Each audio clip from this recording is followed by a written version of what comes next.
Hey, what's up everyone, CTNtechnologynews here, and today I'm taking a look at Halo Spartan Strike, which is a brand new Halo adventure designed specifically for iOS devices. Now this is a sequel to Halo Spartan Assault, and it definitely improves upon its predecessor in several different ways.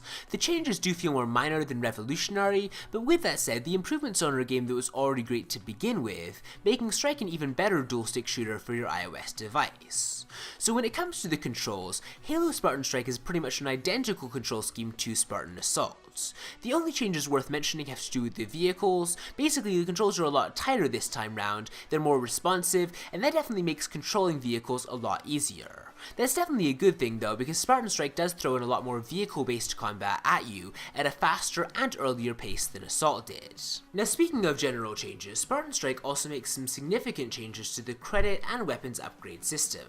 Both games have an arcade system of weapon prep prior to the start of any mission, where you can basically spend credits to upgrade the default weapons and power-ups. You can also spend credits on damage and score power-ups, which is important because you earn these credits by hitting level-based objectives and by achieving high scores.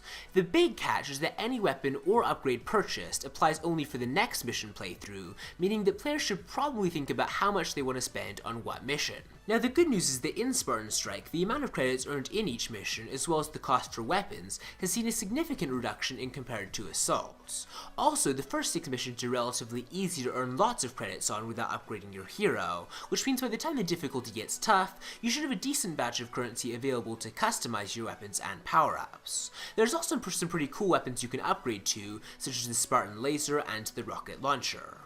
But honestly, I think the biggest improvement that Spartan Strike brings is its greater emphasis on narrative-based gameplay throughout the missions. Spartan Strike has a more dynamic flow in terms of the multitude of objectives that can be found in one mission.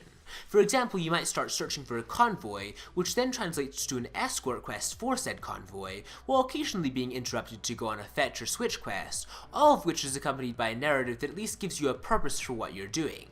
This sounds like a relatively minor detail, but I do feel like it's important for overall immersion, and it just makes the game feel better quality overall. Now the last big improvement to Spartan Strike is the visuals. In this game, really everything looks great. The explosions look realistic, you can see enemies and allies fighting each other on different tiers in the backdrop, and everything just looks really clear and crisp. Microsoft has done a really great job at creating a game designed for both iPhone and iPad that actually looks like a proper console quality game. If you're looking for a great top-down dual-stick shooter, Halo Spartan Strike is a really great choice. It's brand new, it has a host of iterative improvements to the gameplay formula, and it looks and sounds excellent. So definitely give me your opinions on Halo Spartan Strike in the comments below, give this video a thumbs up if you enjoyed it or you thought it was helpful, and I will see you next time.